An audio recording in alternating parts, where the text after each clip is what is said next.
There are four main personal factors that cause non-participation. These are as follows: having a lack of time, other interests, negative opinions about youth work, and no parental permission. Also, parental factors such as social background and their former participation in youth work have an influence on participation of youth. However, what matters the most is the organization of youth work and whether it welcomes everyone. It's about an organization's diversity management, the active and intentional approaches it takes to promote inclusion. Welcoming everyone is a big part of it, but it's not sufficient.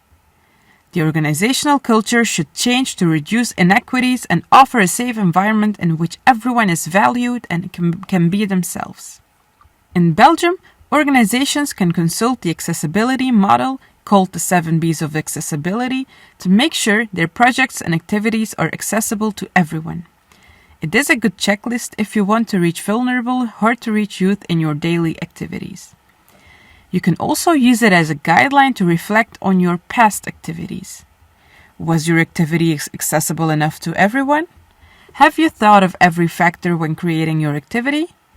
And where should you increase your focus during future activities to improve your practice? Now, let's dive deeper into the model and take a look at the 7 factors separately. The first factor is usability. This refers to the usefulness of the activity and whether it meets the needs of all participants, including those of specific target groups. Here's an example to make it clearer.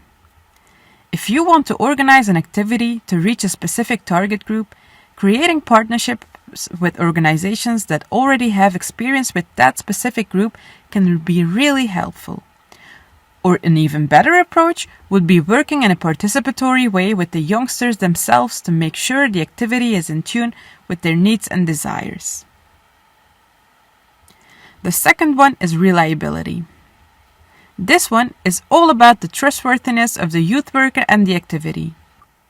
Reliability, in turn, influences the existence of possible mental barriers such as fear of prejudice. Here's an example.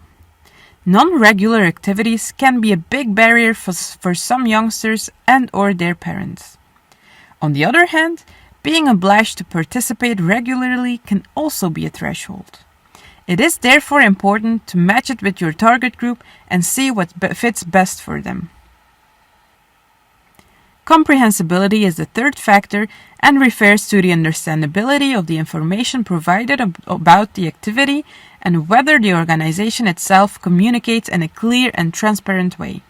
These questions can be a starting point to reflect on your language use.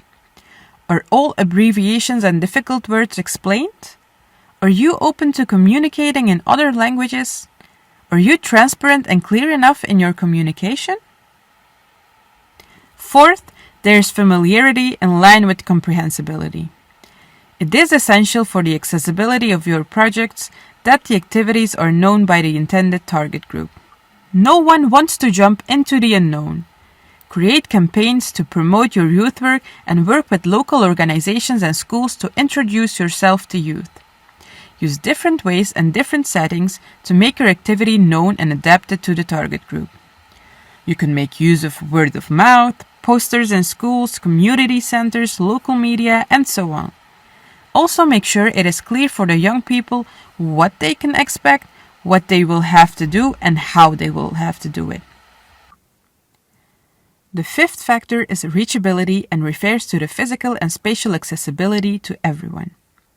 For example, activities far away from home are not easy to reach for everyone.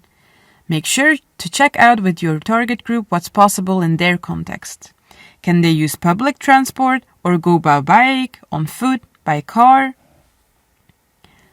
Sixth, we have availability that refers to whether the activity is readily available and to what extent there are obstacles such as waiting lists and administrative barriers. Ask yourself the following questions to check if your activities are sufficiently available. Can everyone participate easily? How are registrations done? Online registrations, for example, can be a barrier for those who don't have access to internet. Last but not least, we have the seventh factor, affordability. Here the question arises whether the price of the activity forms a barrier. This criterion could be interpreted broadly. We then don't only take the financial cost into account, but also the psychological cost or effort that the participant must make to participate and enjoy the activity.